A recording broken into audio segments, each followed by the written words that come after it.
amigos, soy Olga Quiñones desde Puerto Rico y desde aquí reciban un cordial saludo de Radio TV Taína. Recuerden siempre compartir nuestro contenido y muchas gracias a los que están ya en vivo con nosotros. Hoy, más que nunca, tenemos que señalar la gran deuda que se tiene con todos los pueblos y naciones originarias de nuestro país. Esto se replica en todos los países de nuestra Latinoamérica. Lo percibimos como una acción que es constante por los diversos estados y los enormes intereses económicos que están en juego.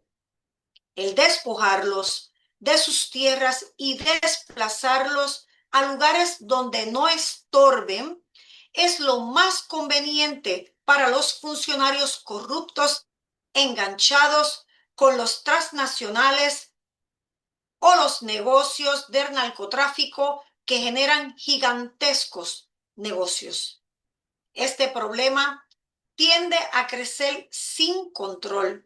El Estado es el responsable de proteger a estos pueblos originarios. Los gobernadores, omisos o cómplices de esta trama, grandes inversiones contra el desplazamiento forzado y despojo de tierras, y lo que no podemos o no debemos permitir, el asesinato de los que levantan la voz para proteger sus comunidades y sus territorios.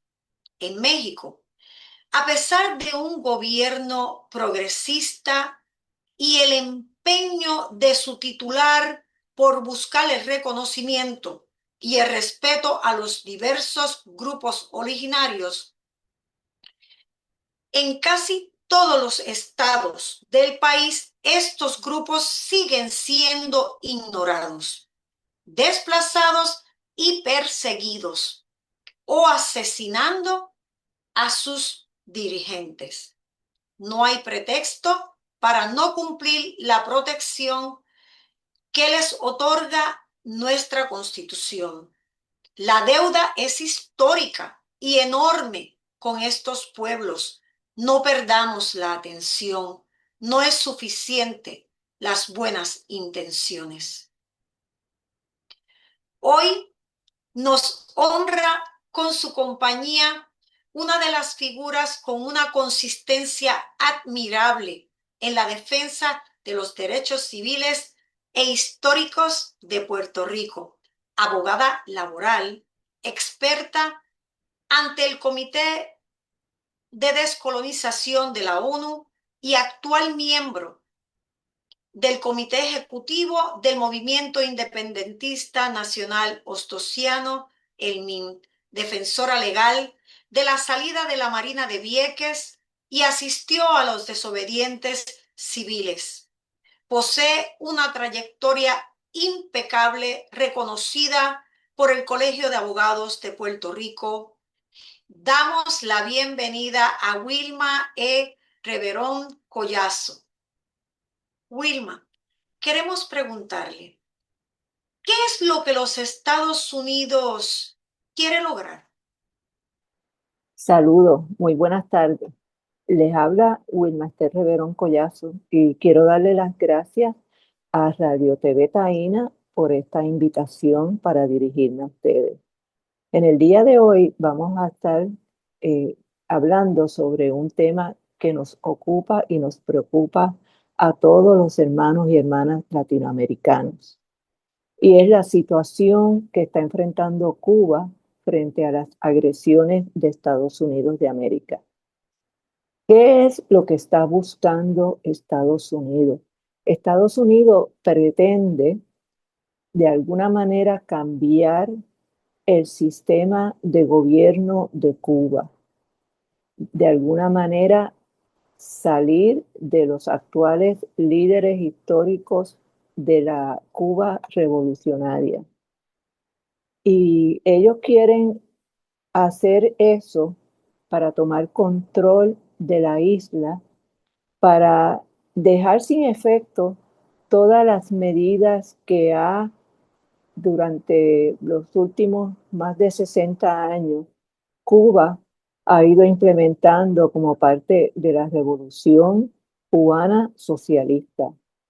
Estados Unidos no puede permitir que haya un país, una isla pequeña de 10 o 12 millones de personas a 90 millas de sus costas, dando ejemplos de que hay otras formas de gobernar y hay formas de gobernar donde se gobierna para el pueblo.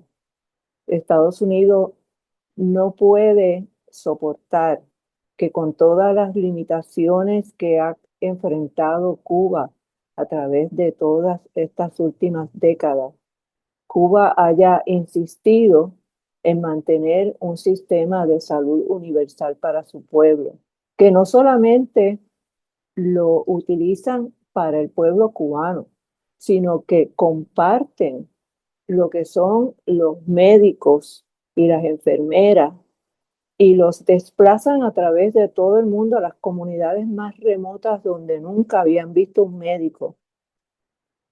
Y a pesar de todas las limitaciones que se puedan enfrentar por el bloqueo de Estados Unidos a Cuba, por el embargo criminal de sus bienes, Cuba mantiene esa solidaridad internacional y mantiene a su pueblo en salud, que se ha venido afectando, obviamente, en estos últimos años como resultado de que se ha incrementado y apretado el bloqueo contra Cuba de manera tal que afecta la posibilidad de adquirir medicamentos y ahora mismo están enfrentando el crecimiento de la mortalidad infantil. Eso sí que es una cosa que es muy triste.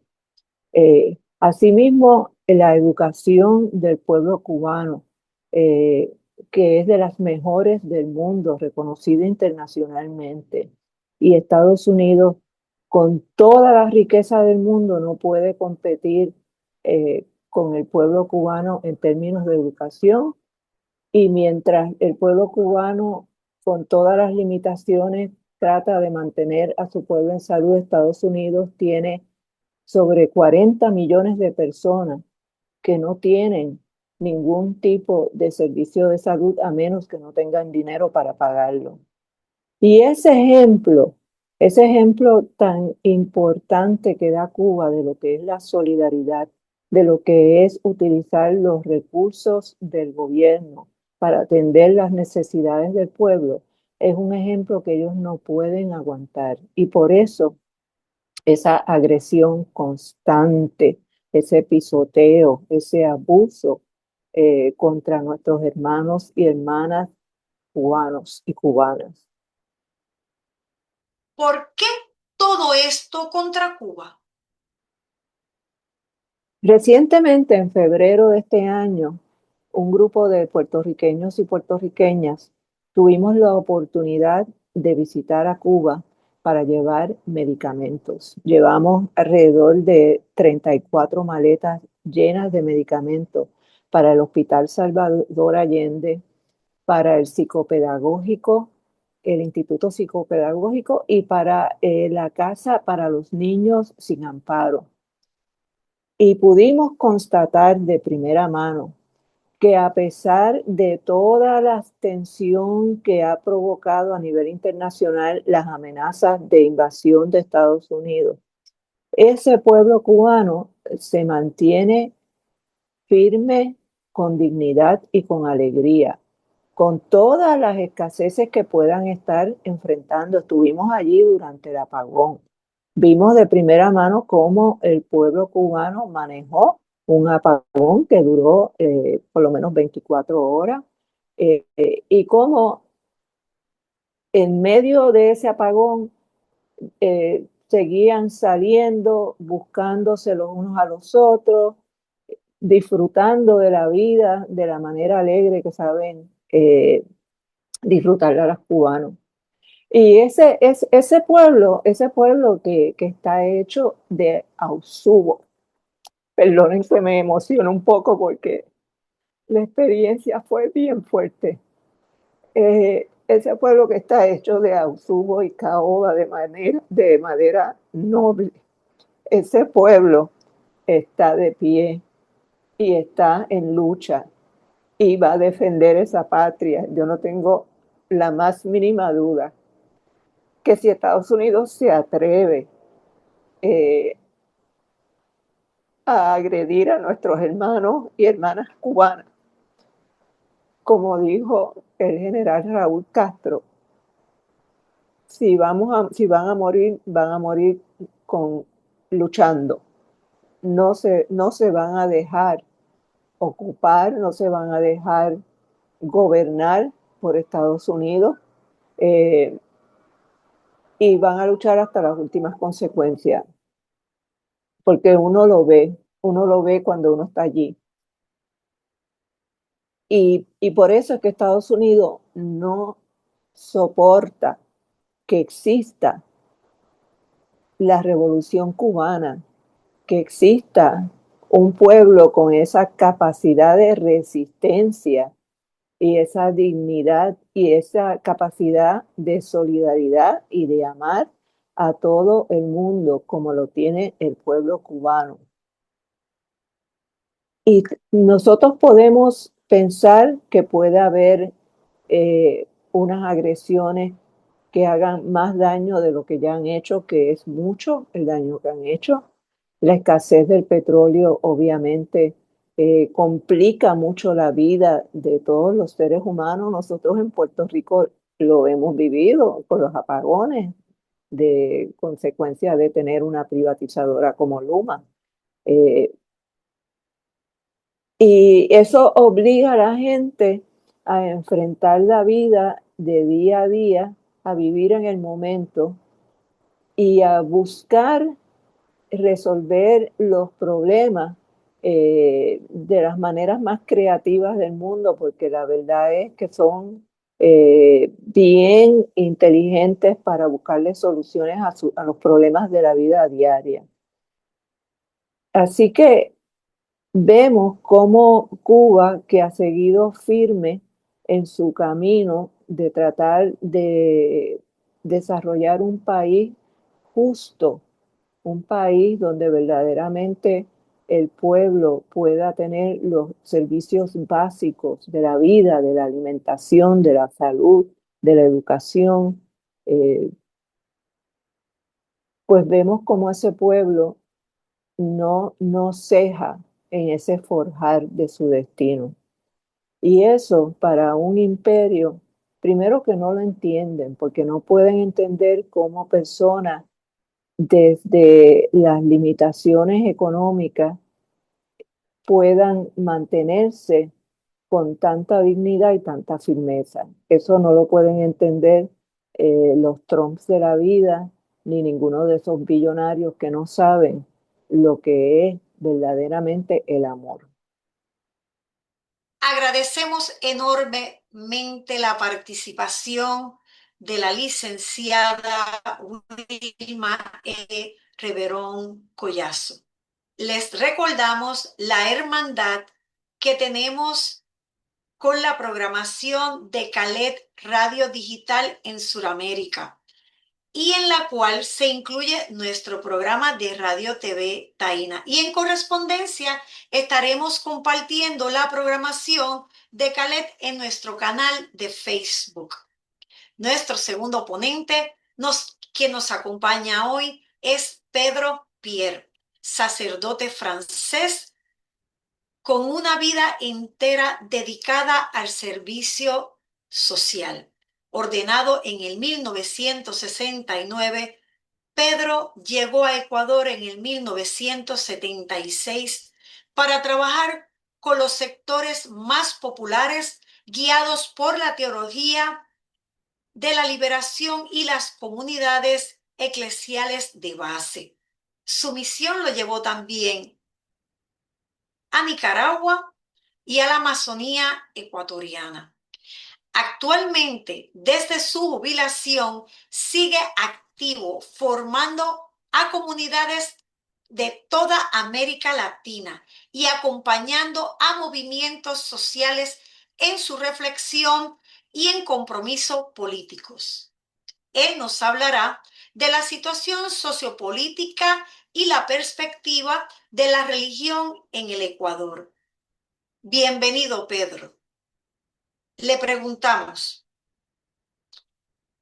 desde su perspectiva, ¿cuál es la situación sociopolítica que se vive en el Ecuador? Buenas noches, estimados amigos de esta información, de esta comunicación, con un saludo particular a los amigos y compañeros, amigas y compañeras de Puerto Rico que están luchando por más independencia y que ayudan para que esta comunicación pueda realizarse. Entonces, el tema que voy a tratar es la realidad sociopolítica y económica aquí del Ecuador, este país donde estoy desde unos 50 años. Actualmente la realidad política es muy caótica.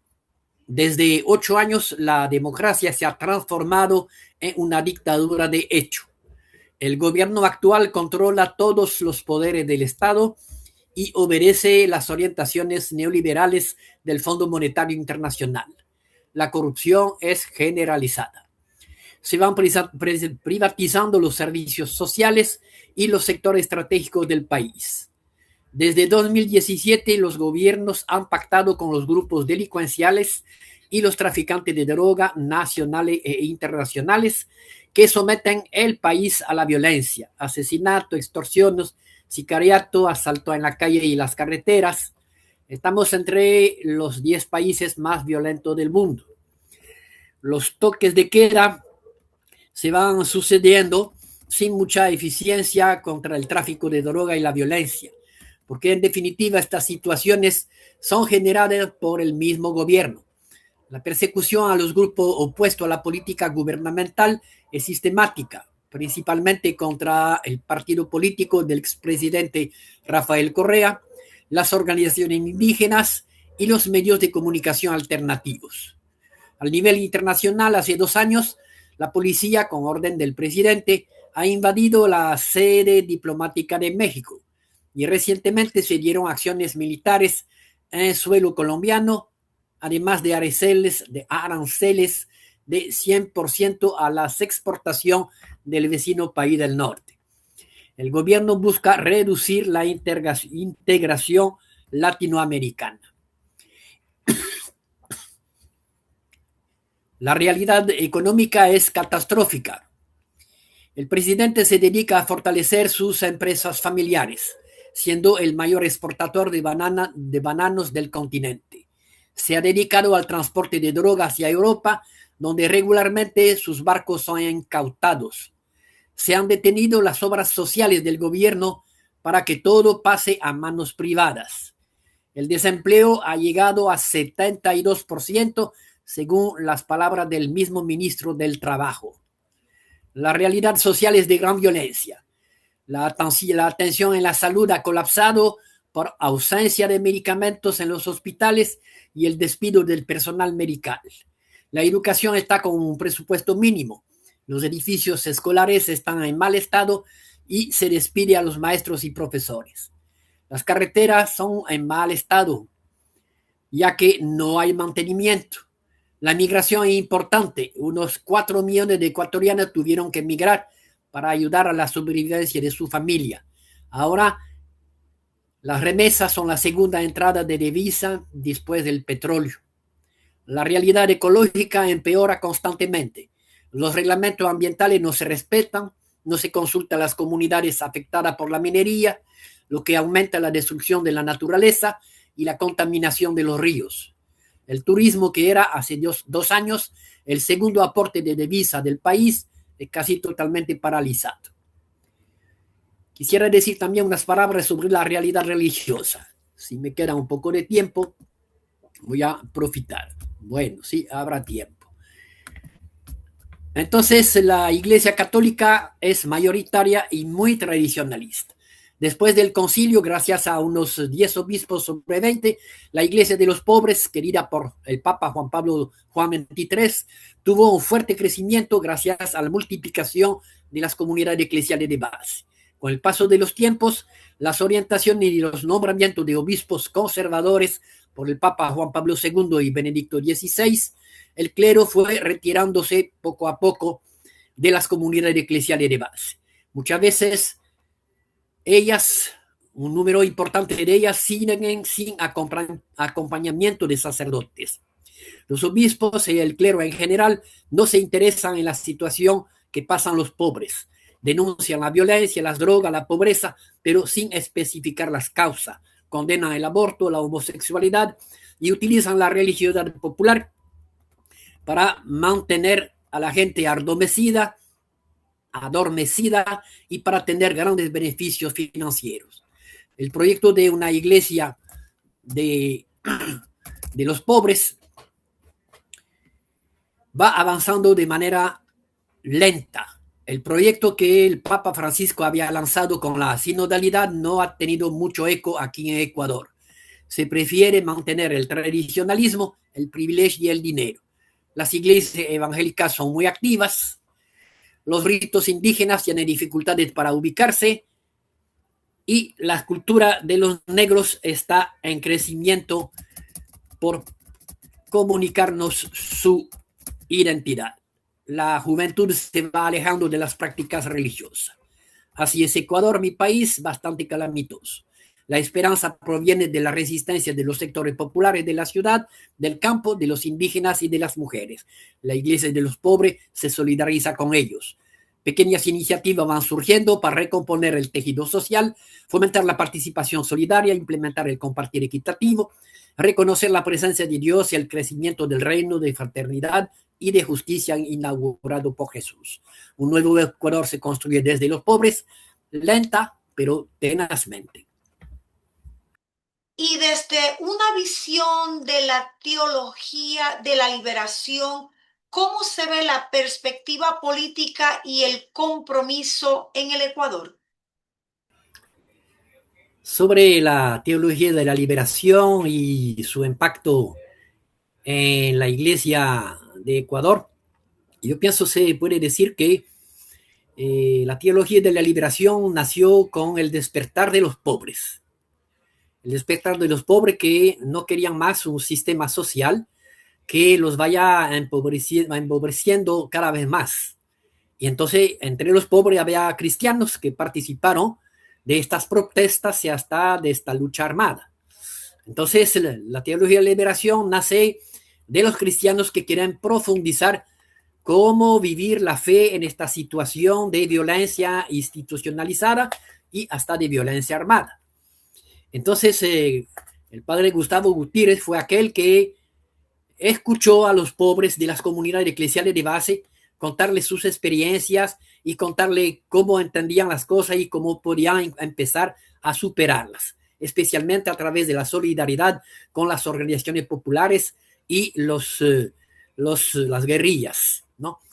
En Ecuador ha habido, gracias a Dios, la presencia de un obispo muy entregado a esta teología de la liberación. Se llama Monseñor Leonidas Proaño, en la provincia del Chimborazo, en el centro del país, en la cordillera de los Andes. Estuvo como 30 años en esta diócesis, trabajó mucho con los indígenas, pero también con las comunidades eclesiales de base a nivel nacional.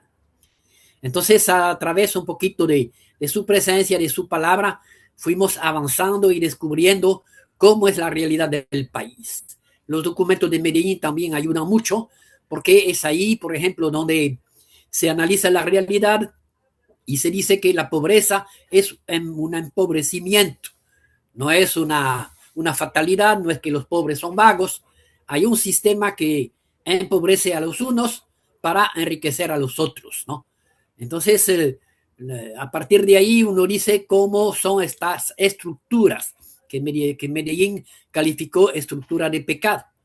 Entonces, ¿qué dice el Evangelio? ¿Qué dicen los documentos de la iglesia? Y entonces ahí a través de eso uno encuentra un camino para hacer luz sal y fermento en el lugar donde uno vive. Entonces, las comunidades eclesiales de base son la cuna de la teología de la liberación, porque la teología de la liberación escucha a los pobres de las comunidades eclesiales de base para que digan cómo entienden la iglesia, cómo interpretan el evangelio, cómo ven el proyecto de la Biblia y el proyecto del reino de Jesús, qué esperan de la iglesia y después se dan cuenta que ellos mismos son la iglesia. Entonces, cómo se divide los sacramentos, la oración. Entonces, es una nueva manera de seguir a Jesús, una manera más evangélica, una manera más sencilla, una manera más comprometida. Entonces, la teología de la liberación es la expresión de esta iglesia de los pobres que nació a través de las comunidades en Brasil por los años 1950 y con el concilio fue confirmada. Luego las reuniones latinoamericanas de los obispos, Medellín, Puebla, Santo Domingo, Aparecida y recientemente México, donde las comunidades siempre son confirmadas. Y en la Asamblea Eclesial de México, los obispos dicen las comunidades eclesiales de base son un ejemplo de iglesia sinodal.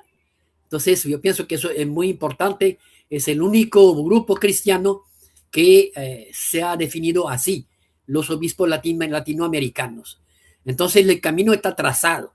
Nosotros somos esta iglesia sinodal que se va uniendo, multiplicando, a pesar de que cada vez más los obispos no entran en esta dinámica. En Ecuador había hasta unos 10 obispos que apoyaban hace como 30 años las comunidades eclesiales de base.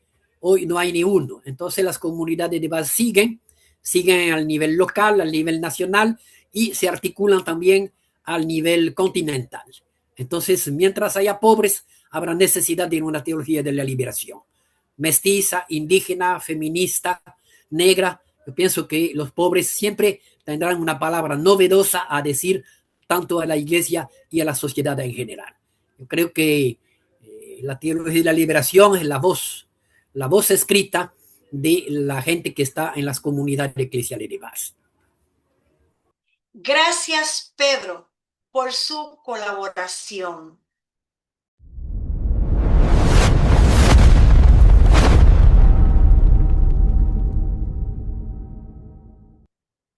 Bienvenidos a este segmento de Resonancias en Radio TV Taína.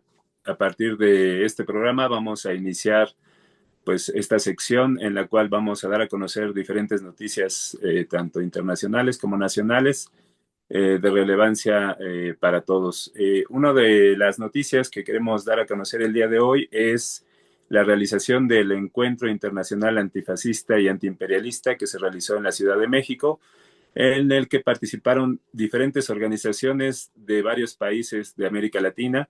Se reunieron durante 3 días, a partir del 5 de mayo, y estuvieron discutiendo la situación política a nivel nacional, a nivel internacional, y sobre todo, pues, esta problemática que existe actualmente con las acciones que está llevando a cabo el gobierno de Estados Unidos en varios países como Venezuela, con el secuestro del presidente Nicolás Maduro y su compañera Cilia Flores, las amenazas que hay sobre Cuba con este cerco petrolero y el embargo que ya lleva muchísimo tiempo, el bloqueo tanto económico como financiero y pues los anuncios que ha estado haciendo tanto el presidente de los Estados Unidos como su secretario Marco Rubio, diciendo que están por tomar la isla. Entonces, ante esa situación, pues evidentemente las organizaciones que estuvieron presentes en este encuentro internacional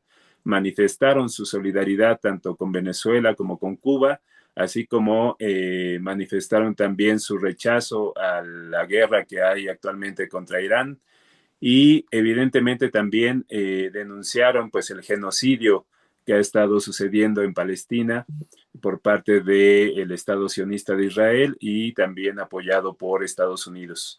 Este encuentro fue muy importante porque derivado de toda esta discusión y las participaciones de las diferentes organizaciones, se ha acordado conformar un frente continental antiimperialista y antifascista que próximamente pues va a estar consolidándose y realizando diferentes acciones para solidarizarse con los países de América Latina y del resto del mundo que están siendo asediados por el imperialismo yanqui y van a también a realizar otras acciones para fortalecer a los países y los pueblos del mundo que están con esta lucha antiimperialista y antifascista. En nuestro segmento cultural, contamos en esta ocasión con la cantautora Sonia Jiménez Almendaris, música, cantautora y activista. Originaria del Estado de México, inició su actividad política en el año 1994. Actualmente es profesora de la Escuela de Bellas Artes de Tultepec, México. Como compositora, tiene 2 producciones discográficas. La primera se titula ¿Quieres que te la cante otra vez? Cantos y cuentos para no dormir. Sonia abordará un tema de desaparecidos con el tema musical Mi Niña. Ella tendrá una plática con nuestro compañero Karuki.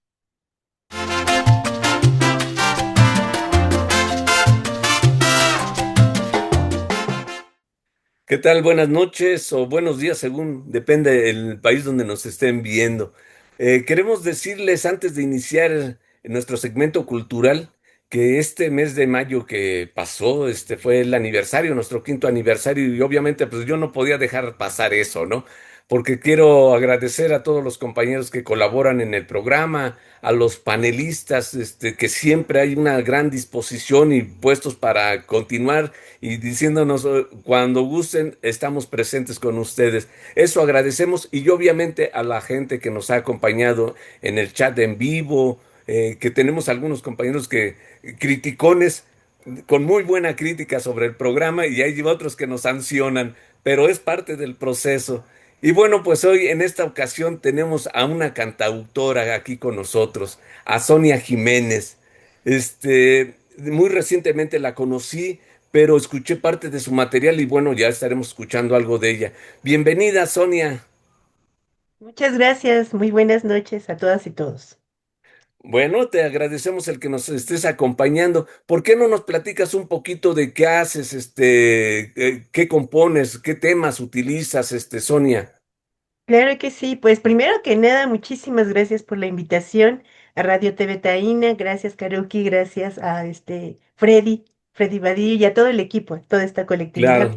Y también un saludo muy fraterno a los compañeros independentistas que están también en Puerto Rico, que son una gran resistencia que lleva mucho tiempo y que son hermanos muchas veces del mismo dolor de América Latina, ¿no? Y el Caribe, y que estamos en el mismo camino, nos abrazamos mutuamente y nos respetamos muchísimo. Entonces, un saludo con mucho cariño para ellos y ellas.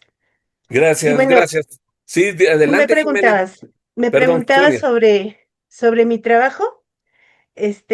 Bueno, yo llevo ya muchos años, tocando mi música, más o menos desde el año 1995 comencé yo a escribir y sobre todo a partir del movimiento zapatista que se dio aquí en México, que yo tuve oportunidad de ir a las comunidades zapatistas en Chiapas.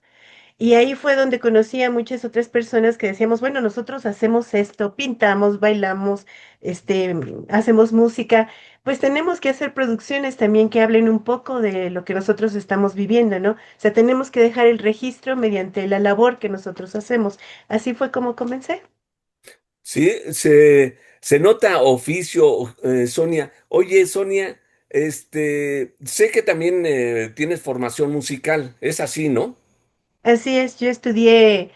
Pues mi padre era un melómano, entonces a nosotros nos metió a estudiar música. Nosotros somos 4 hermanos y desde edades muy tempranas, desde bebés, casi desde los 3 años cantábamos, porque él nos ponía a cantar en todo el tiempo, ¿no? Era muy, muy bonito el ambiente con él. Y luego, a partir de los 6, 7 años, entre los dos, mi padre y mi madre, pues hicieron el esfuerzo por mandarnos a una escuela, la Escuela de Bellas Artes de Tultepec. Allí inicié mis estudios, después egresé y continué mis estudios en la Escuela Superior de Música en la Ciudad de México. Hasta ahí llegué hasta el sexto grado de la carrera de licenciatura en guitarra. Ajá, sí, sí, sí, son 6 años ahí, ¿no? Son Bueno, 8, son ¿8? 8, Ok, sí, entonces creo que ya le aumentaron porque antes eran menos. Pero eso es lo de menos, Sonia. Se ve que aprovechaste la escuela, ¿eh? Se ve que aprovechaste la escuela muy bien, Sonia. gracias. Pero los temas, porque he escuchado muchos de tus temas y bueno, en su mayoría hay un compromiso, hay una actitud ante la sociedad, hay una postura política, Sonia. ¿Por qué no nos platicas de esa parte de tu trabajo? Bueno, es que el despertar que yo tuve en la música siempre fue como muy acompañado de una situación muy convulsa en el país, o así lo percibía yo. Antes de empezar a escribir música y de empezar con activismo, yo también soy activista, ¿no? Me sumo a muchas luchas en mi país. Entonces, fue como paralelo todo este desarrollo. Entonces era mi forma también de decir lo que estaba viendo, lo que estaba sintiendo. Es como, bueno, yo lo asumí como un proyecto de vida. Entonces, lo que escribo, porque también escribo aparte de canciones, escribo cuentos, escribo poemas. Entonces, lo que llego a escribir generalmente está hablando de lo que estoy observando, lo que estoy sintiendo, ¿no? Me es muy difícil de repente escribir como por encargo cuando no creo en algo. Entonces, Claro. sí, me han encargado, por ejemplo, empresas de repente que quieren una canción así, así, y siempre tengo que rechazar porque no me sale. Olvídate, olvídate de eso, Sonia, eso déjaselo No, para otra no, gente. no, no. Oye, Sonia, pues Ujú. al respecto, vamos a escuchar un tema musical. Vamos a escuchar un tema musical tuyo, creo que música y letra es tuya. Y regresamos ahorita y seguimos platicando, si te parece, Sonia. Claro.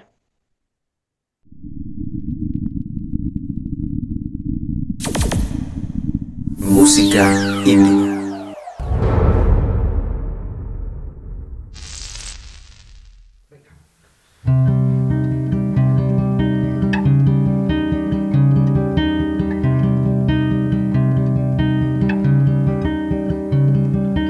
¿Dónde está mi niña? Digan si alguien vio. Se fue a la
Música indígena.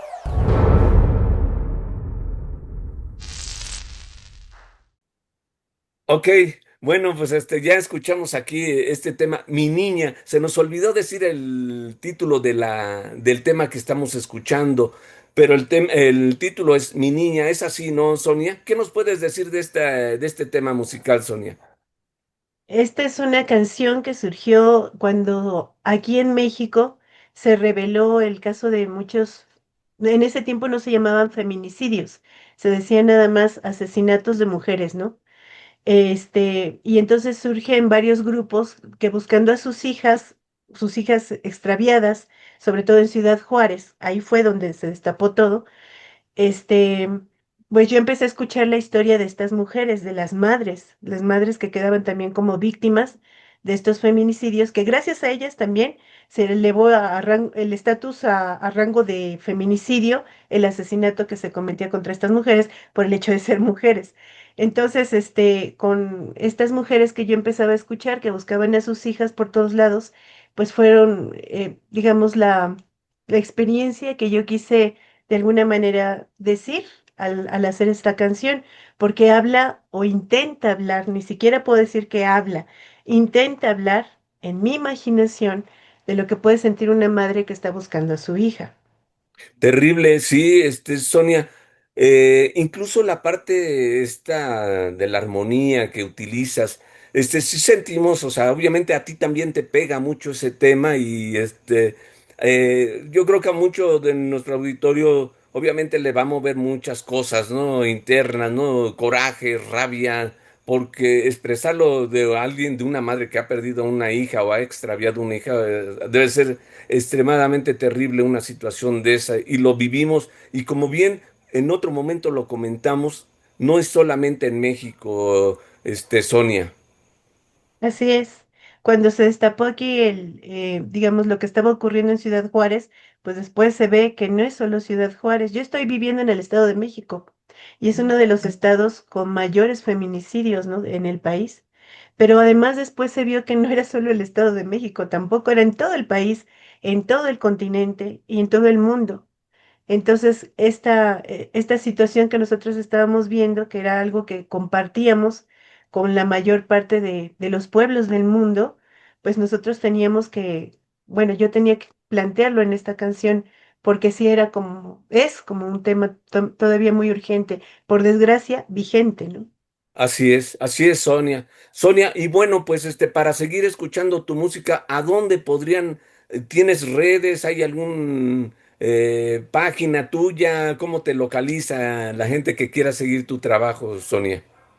Sí, yo tengo, me da un poquito de pena decirlo, porque les digo siempre de mi Facebook, que es Sonia Jiménez. Yo ya tengo más de 50 años, entonces me dicen mis hijos que el Facebook ya es de viejitos, pero eso es lo que manejo. Entonces, manejo el Facebook Sonia Jiménez y tengo otro Facebook que se llama Ratas de la Biblioteca. Y en el Sonia Jiménez casi no van a encontrar música, sí un poquito, pero muy poco. Van a encontrar más temas políticos.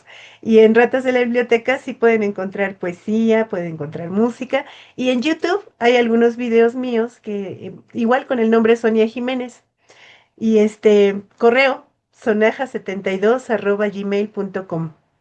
Pues ahí está. Seguramente van a aparecer ahí los encabezados en los escritos o supers, van a aparecer, Sonia. Pues Sonia, te agradecemos el que hayas permitido y que hayas podido colaborar con nosotros en esta ocasión en Radio TV Taína, Sonia. Pues muy honrada, muchísimas gracias por la invitación y pues espero que lo hayan disfrutado. Muchas gracias, Sonia. Estamos por vernos nuevamente. Muchísimas gracias, Sonia. De seguro vamos a escuchar otras producciones tuyas. Y ahora, amigos, vamos a las microcápsulas con Santiago Alí. Bueno, soy Santiago Ernesto Ali Bruchut, de La Plata, provincia de Buenos Aires, República Argentina. Saludo a toda la teleaudiencia de Radio Taína y en particular a los compañeros Karuki y Freddy.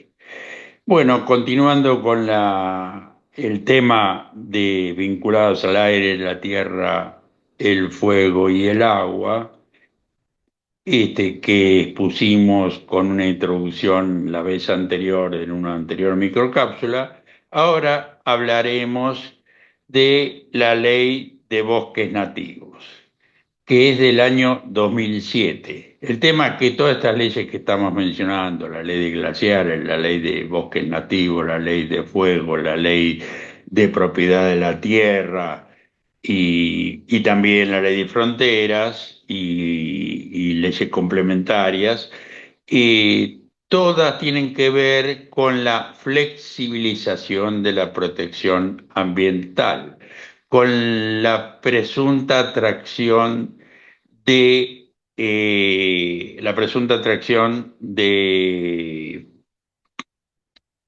capitales, de inversiones, generalmente vinculadas a la megaminería. Bueno, la ley de bosques nativos tiene que ver con la preservación de la flora autóctona, y, bueno, hay que diferenciar distintos tipos de bosques, y de protecciones al respecto. Generalmente se consideran tres tipos de bosques que se identifican con distintos colores: verde, amarillo y rojo. Estos tienen que ver con el grado de protección de mayor a menor. Y tienen que ver con la conservación del bosque y también la protección y la restauración de los bosques.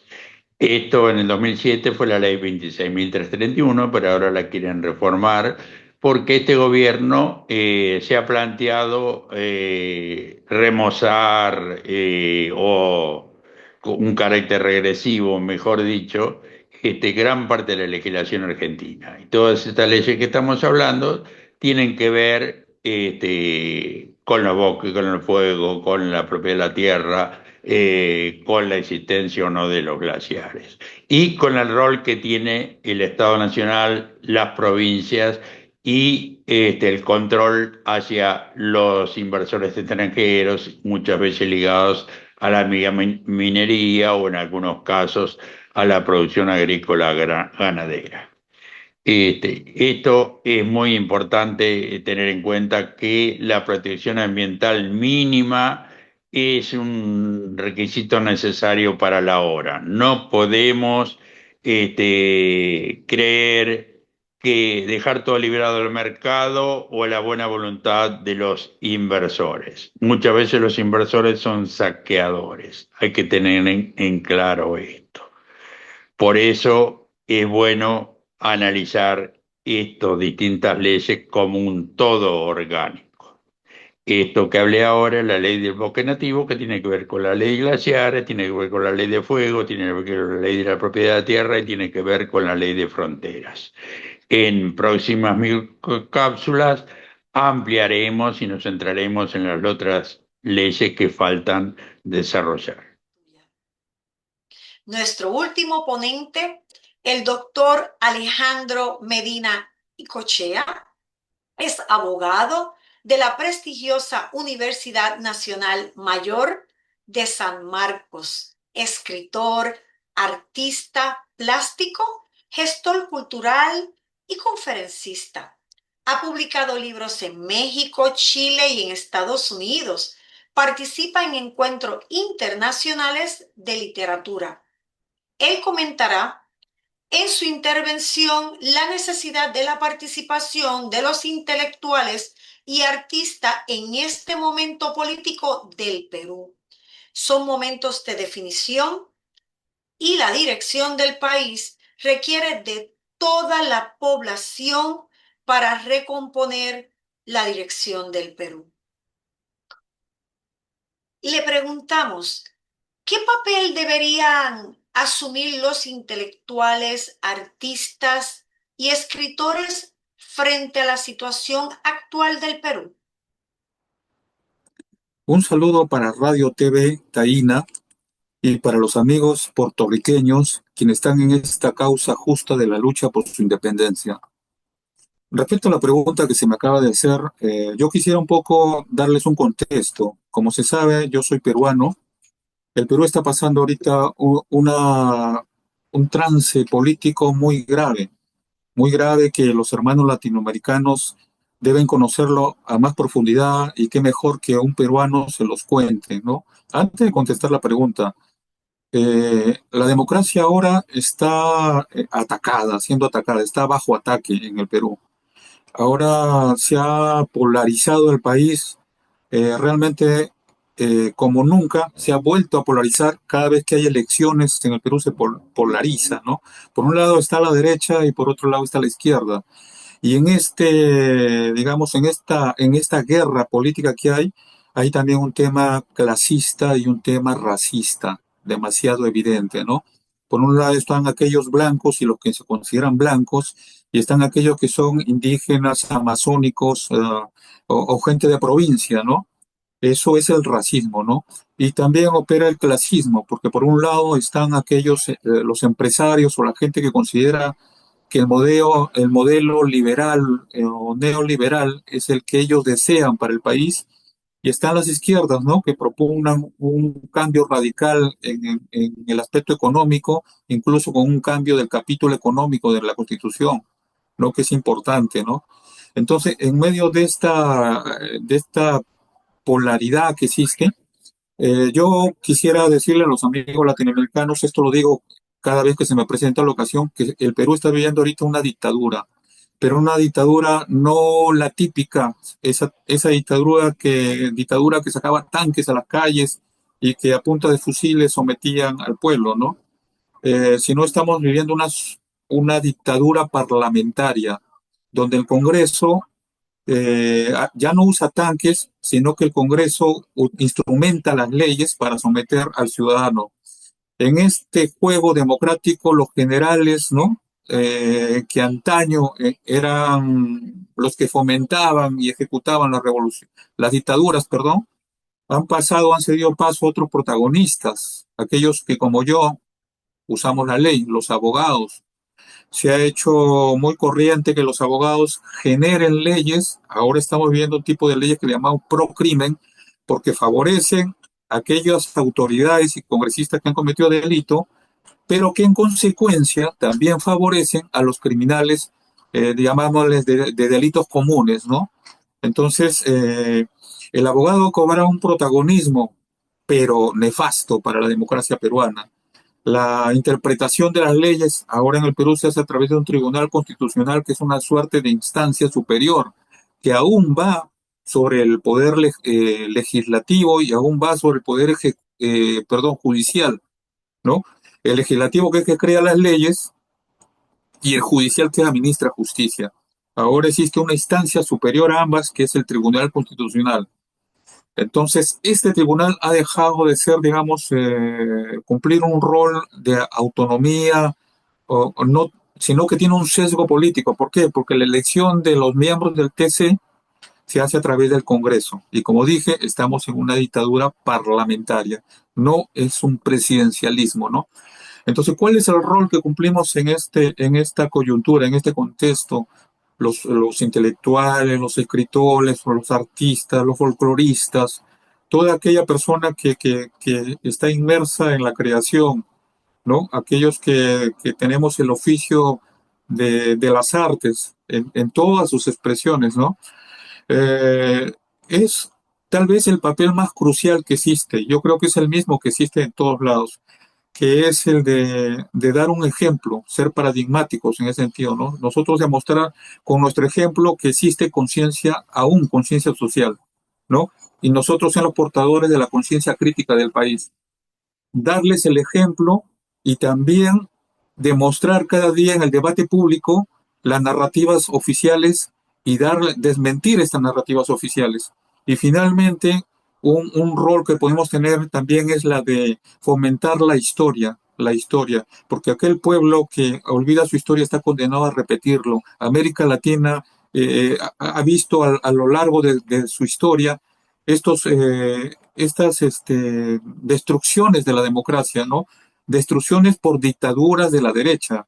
No necesariamente estamos hablando de la izquierda, sino de la derecha. Entonces, nuestro papel también es ese, ¿no? De traer al presente la historia pasada para no repetirla. mensaje le daría hoy a los jóvenes peruanos y a los latinoamericanos que han perdido la confianza en la política y en las instituciones? Bueno, esta pregunta es importante, sobre todo si esta grabación llegan a verla jóvenes, no solo de mi país, el Perú, sino de Latinoamérica. Eh, la juventud en el Perú ahora está representada por lo que llamamos la generación Z y los millennials. Son otros tiempos, decididamente otros tiempos. ¿Qué le podemos decir a este joven? Ahora aquí estamos hablando respecto a la coyuntura política de mi país. Eh, Quisiera sacar a mención la opinión de algunos periodistas que están influyendo mucho en la opinión de los jóvenes en mi país ahora, en el contexto actual. Hay una periodista que se llama Rosa María Palacios, que es muy seguida. Frente a la disyuntiva de qué candidato apoyar nosotros, ella ha lanzado la siguiente, lo he expresado en estos términos.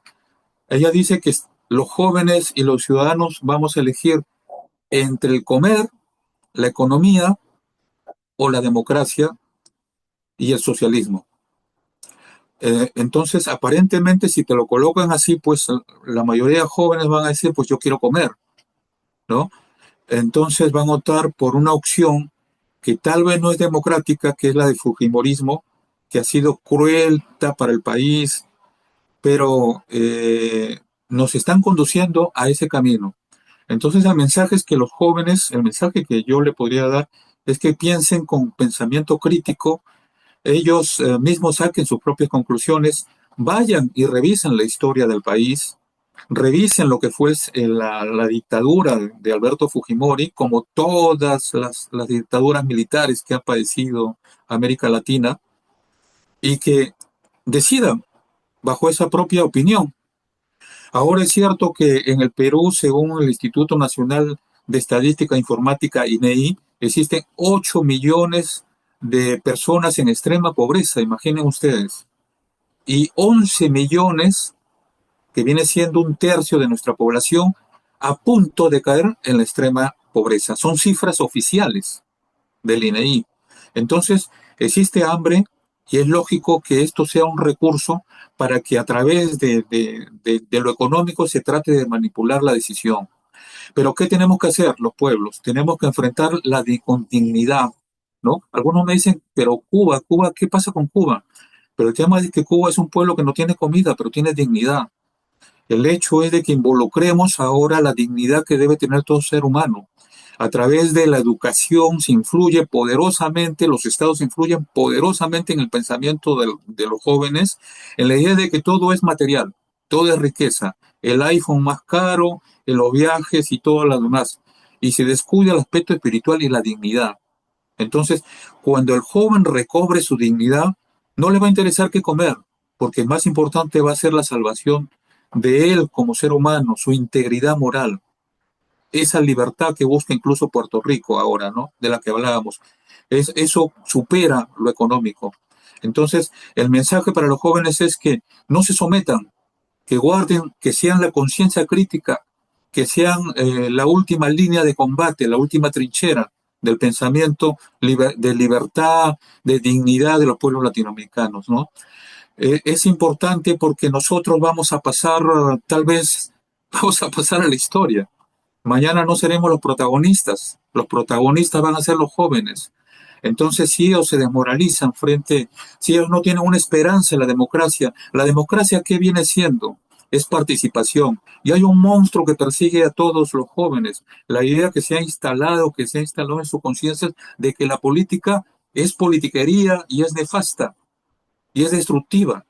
Aquí en el Perú se alimenta la idea del terrorismo, dice de que, y es algo ilógico porque este terrorismo desaparece y solamente aparece por arte de magia cuando hay elecciones, ¿no? Y la señora Keiko Fujimori levanta esta idea para ganar a gente que desconoce su historia, ¿no? Entonces, a los jóvenes pues les diría pues que ellos piensen que alguna vez van a conducir este país, van a conducir nuestros países. Entonces, que ellos sometan a su buen juicio y no solo a su buen juicio, sino que sus decisiones sean tomadas en base a la dignidad que deben tener nuestros pueblos, ¿no? Como alguna vez nuestros libertadores lo hicieron, ¿no? Liberarnos de todo yugo, liberarnos de todo yugo. La libertad no pertenece a los Estados Unidos, la libertad nos pertenece a todos los pueblos. Eso es lo que les diría, amigos de Radio TV Taína, ¿no? Muchas gracias. Gracias al doctor Alejandro Medina y Cochea. Muchísimas gracias, como siempre, es un gusto transmitir este programa para todos ustedes. Queremos agradecerles nuevamente a los que estuvieron en vivo y a los que eventualmente compartirán nuestro programa y se unirán a nuestras futuras programaciones. A nombre de Radio TV Taína, queremos agradecer en la producción, técnica y edición a Freddy Vadillo. En la producción ejecutiva, a Juan Antonio Papo Castillo y a Ramón O'Neill Postmortem. Y a Enrique Caruqui, corresponsal de Colombia, doctora Angélica Dueñas. En Perú, doctora Amelia del Castillo. En Puerto Rico, David Rivera. En México, Enrique Aguilar. Colaboradores, Karen Rodríguez, Raúl Pérez, Anita Avilés y Nancy Palacios. Amigos, este es su programa. Por favor, recuerden, compártanlo, síganos en nuestras redes sociales, suscríbanse, regálenos ese like.